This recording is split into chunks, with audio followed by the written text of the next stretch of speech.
Flyover ప్రారంభోత్సవానికి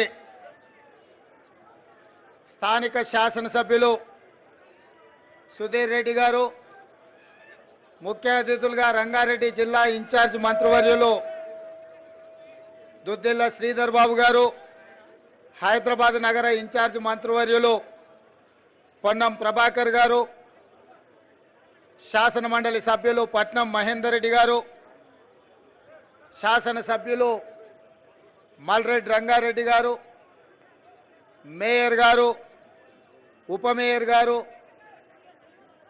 కార్పొరేటర్లు, మిగతా శాసనసభ్యులు, మీడియా మిత్రులు, అదేవిధంగా హెచ్ఎండిఏ అధికారులు, మున్సిపల్ అధికారులు, ప్రాణ సమానులైన అభిమానులు, ఈ ప్రాంతంలో ఉండే మిత్రులందరూ ఈరోజు వస్తున్నామని తెలవంగానే వేలాదిగా ఇక్కడికి వచ్చి స్వాగతం పలికి మీ అభిమానాన్ని చాటుకున్నందుకు మీకు అందరికీ మనస్ఫూర్తిగా ధన్యవాదాలు. మిత్రులారా, స్థానిక శాసనసభ్యులు చెప్పినట్టు ఆనాడు కొడంగల్ శాసనసభ నియోజకవర్గంలో ఎన్నికల్లో కొంత చేదు అనుభవం ఎదురైనా 3 నెలలు తిరిగేలోపు మళ్ళీ మల్కాజ్గిరి పార్లమెంటు నియోజకవర్గం నుంచి ఎన్నికల బరిలో దిగుతే మీరందరూ ఆదరించి అభిమానించి ఈ ఒక్క ఎల్బీనగర్ శాసనసభ నియోజకవర్గం నుంచే దాదాపుగా 30,000 మెజార్టీ ఇవ్వడంతో ఆనాడు దేశంలోనే పెద్ద పార్లమెంటు నియోజకవర్గమైన మల్కాజ్గిరి నుంచి ఎంపీగా గెలిచి మీ తరఫున ప్రశ్నించే గొంతుకగా ప్రతిపక్ష పాత్ర పోషించడంతో పార్టీ పిసిసి అధ్యక్షుడిగా అవకాశం ఇచ్చింది. మీ అభిమానంతో మీరు అండగా నిలబడడంతో రాష్ట్ర నలుమూలల ప్రజా సమస్య మీద పోరాటం చేస్తే మీ అభిమానంతో మళ్ళీ ఈరోజు తెలంగాణ రాష్ట్రానికి ముఖ్యమంత్రినై బైరామాల్గూడ ఫ్లైఓవర్ ప్రారంభోత్సవానికి మీ దగ్గరకు వచ్చిన, ఎప్పుడు ఎల్బీ నగర్కు వచ్చినా గుండె వేగం పెరుగుతుంది. ఎందుకంటే ఇక్కడ మొత్తం మా బంధువులు, మాకు కావాల్సిన వాళ్ళు, మాకు సన్నిహితులు, కష్టాలలో అండగా నిలబడ్డ మీరందరూ ఇక్కడ ఉంటారు. ఏ అవసరం వచ్చినా ఏ రాత్రైనా అండగా నిలబడతారు. మిమ్మల్ని చూస్తే ఆనందంతో గుండె వేగంగా కొట్టుకుంటుంది. ఈరోజు ముఖ్యమంత్రిగా ఇక్కడికి వచ్చి మీ ముందర నిలబడడం అంటే మీరు నాటిన మొక్క పెద్దదై ఇవాళ రాష్ట్రానికి నాయకత్వం వహించి రాష్ట్రాన్ని అభివృద్ధి పదం వైపు నడిపించే అవకాశం వచ్చింది. మీ అభిమానం ఎప్పటికీ గుర్తుపెట్టుకొని తెలంగాణ రాష్ట్రాన్ని, మరీ ముఖ్యంగా హైదరాబాద్ నగరాన్ని దేశానికే ఆదర్శంగా నిలబడే విధంగా అభివృద్ధి పదం వైపు నడిపించే ఆలోచనతోనే మా ప్రభుత్వం పనిచేస్తుంది. అభివృద్ధిలో భాగంగా ఈరోజు 194 కోట్లతోని బైరామల్గూడ లెవెల్ 2 ఫ్లైఓవర్ ఈనాడు మనం ప్రారంభోత్సవం చేసుకుంటున్నాం.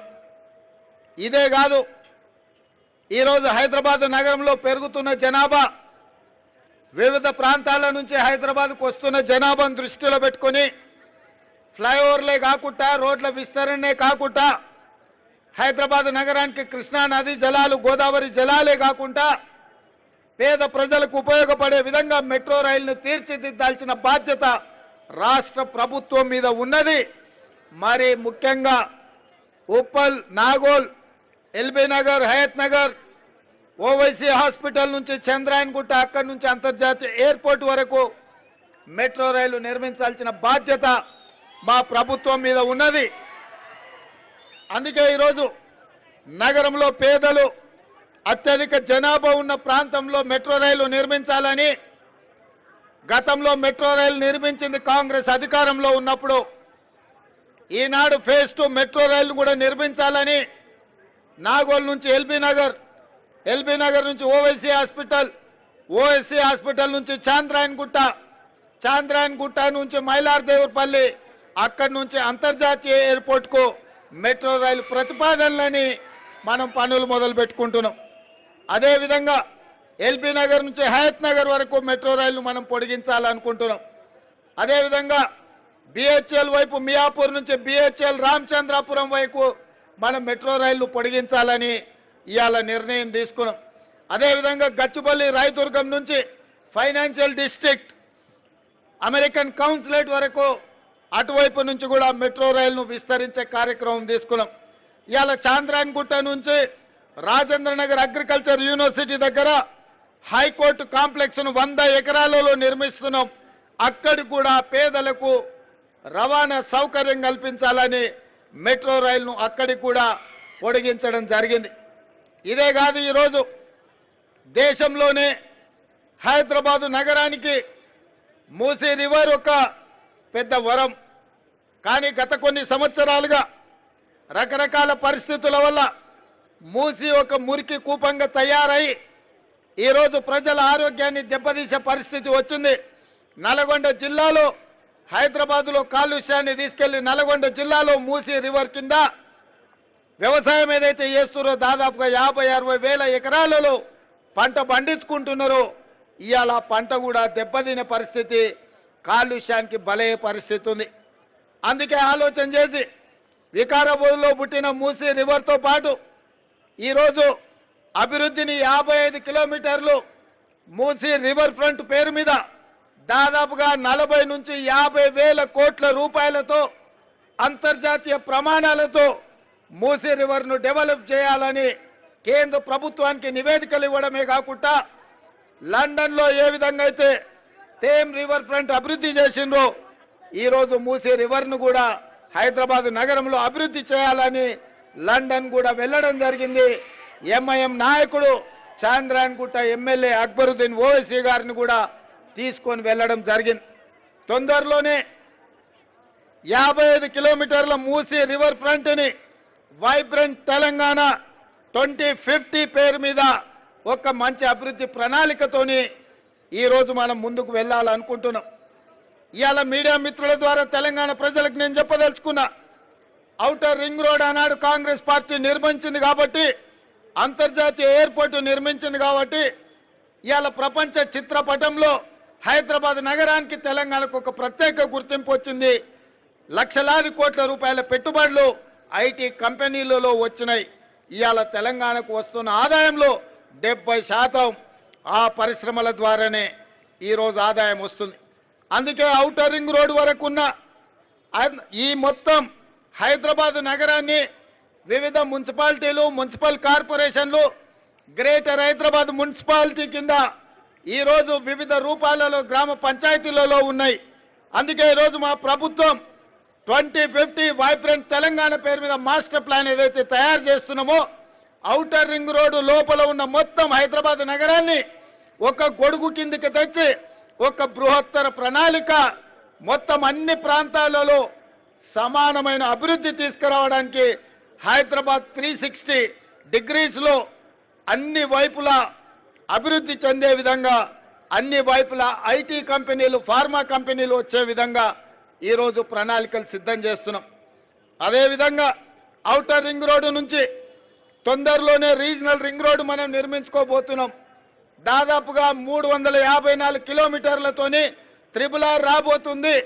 ఔటర్ రింగ్ రోడ్డు నుంచి RRR వరకు సబర్బన్ తెలంగాణ కింద, సబర్బన్ హైదరాబాద్ కింద నగరాన్ని విస్తరించి రేడియల్ రోడ్స్, అవసరమైన ఫ్లైఓవర్లు కట్టి అభివృద్ధి చేసి నగర విస్తరణకు పూర్తి స్థాయిలో పని చేయాలని మా ప్రభుత్వం ఆలోచన చేస్తుంది. రీజనల్ రింగ్ రోడ్డు నుంచి తెలంగాణ సరిహద్దుల వరకు రూరల్ తెలంగాణ నమూనాను తయారు చేయాలని ఈరోజు మా ప్రభుత్వం ఆలోచన చేస్తుంది. మొత్తంగా వైబ్రెంట్ తెలంగాణ 2050 పేరు మీద మెగా మాస్టర్ ప్లాన్ మొత్తం తెలంగాణకు తయారు చేసి ఔటర్ రింగ్ రోడ్డు లోపల ఉన్న హైదరాబాదును అర్బన్ తెలంగాణగా, ఔటర్ రింగ్ రోడ్డు నుంచి రీజనల్ రింగ్ రోడ్డు వరకు ఉన్న తెలంగాణను సబర్బన్ తెలంగాణగా, రీజనల్ రింగ్ రోడ్డు నుంచి తెలంగాణ సరిహద్దుల వరకు రూరల్ తెలంగాణగా 3 విభాగాలుగా విభజించి 3 ప్రాంతాలను వివిధ క్లస్టర్స్ కింద అభివృద్ధి చేయాలన్న ఆలోచన మా ప్రభుత్వం చేసింది. దీనికోసం ఆల్రెడీ టెండర్లు పిలిచినాం. అంతర్జాతీయ కన్సల్టెంట్స్ వచ్చిండ్రు, వాళ్ళ నియామకం చేపట్టడం జరిగింది. తొందరలోనే వాళ్ళు మాస్టర్ ప్లాన్ మాకు అందిస్తారు.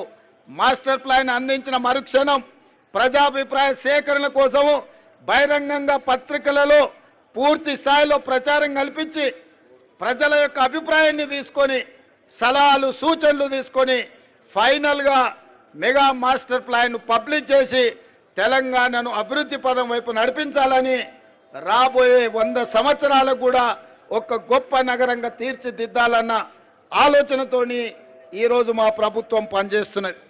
నిన్నటికి నిన్న చాంద్రాయన్ గుట్టలో నేను అసదుద్దీన్ ఓవైసీ గారు మెట్రో విస్తరణ కోసం పునాది రాయి వేసినాం.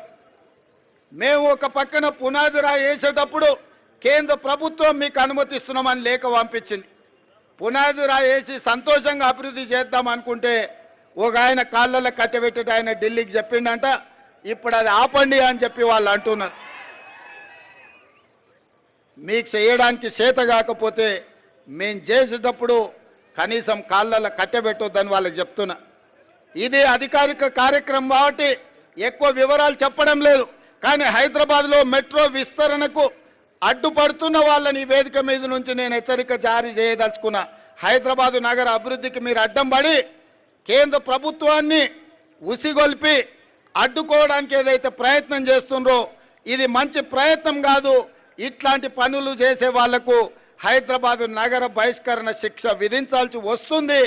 మీరు జాగ్రత్తగా ఉండండి, హైదరాబాదు నగర అభివృద్ధికి సహకరించండి అని చెప్పి నేను తెలియజేస్తూ, ఏది ఏమైనా మీరందరు అభిమానంతో ఇంత దూరం వచ్చి ఆ పక్క నుంచి మా అక్కలందరూ కూడా వచ్చిండ్రు, మా తమ్ముడు వచ్చిండు చూసిపోదామని. ఎందుకంటే నేను కూడా గ్రామాల నుంచి ఇక్కడికి వచ్చిన వాళ్ళందరూ కూడా మా చుట్టాల్లో మా దగ్గరలో ఇక్కడ ఉండేటోళ్ళందరూ. మీ అందరికీ పేరు పేరున మిమ్మల్ని అందరిని వ్యక్తిగతంగా కలవలేకపోవచ్చు.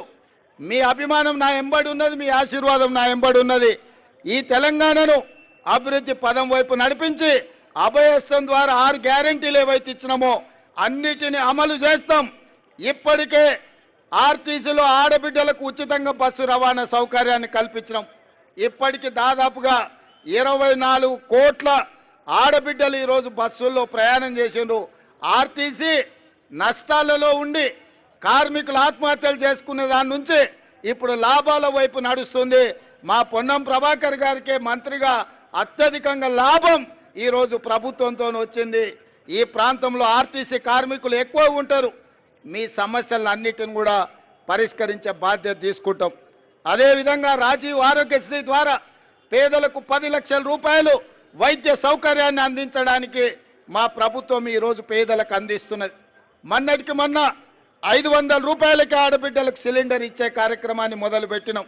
ఇదే కాకుండా 200 యూనిట్ల వరకు పేదలకు ఉచిత కరెంట్ ఇవ్వాలని, ఇంటికి కూడా పేదవాళ్ళ ఇళ్లల్లో వెలుగులు నింపాలి, వాళ్ళ ఇంట్లో కరెంటు ఉండాలి అని చెప్పి పేదలకు 200 యూనిట్ల వరకు ఉచిత కరెంట్ ఇచ్చే కార్యక్రమాన్ని చేపట్టినాం. 11 తారీఖు రోజు ఇందిరమ్మ ఇండ్లు ప్రతి పేదవాడికి, ఇల్లు లేని వాడికి ఇల్లు కట్టించాలన్న ఆలోచనతోని భద్రాచలంలో శ్రీరామచంద్రుడు ఆశీర్వాదం తీసుకొని 11 తారీఖు నాడు ఆ కార్యక్రమాన్ని కూడా ప్రారంభించబోతున్నాం.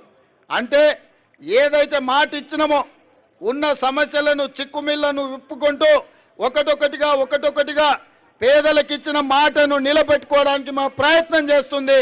మీరందరూ అండగా నిలబడండి, ఆశీర్వదించండి. ఇచ్చిన మాట నిలబెట్టుకొని తెలంగాణ రాష్ట్రాన్ని అభివృద్ధి పదం వైపు నడిపించి 4 కోట్ల ప్రజల యొక్క అభ్యున్నతి కోసం పని చేయాలన్న ఆలోచనతోటి మా ప్రభుత్వం ఉన్నది. మీరు అండగా నిలబడండి అని తెలియజేస్తూ ఈ కార్యక్రమాన్ని ఏర్పాటు చేసిన అధికారులకు, స్థానిక నాయకత్వానికి అందరికీ కూడా మనస్ఫూర్తిగా అభినందనలు తెలియజేస్తూ మీ అందరి దగ్గర సెలవు తీసుకుంటున్నా. జై తెలంగాణ.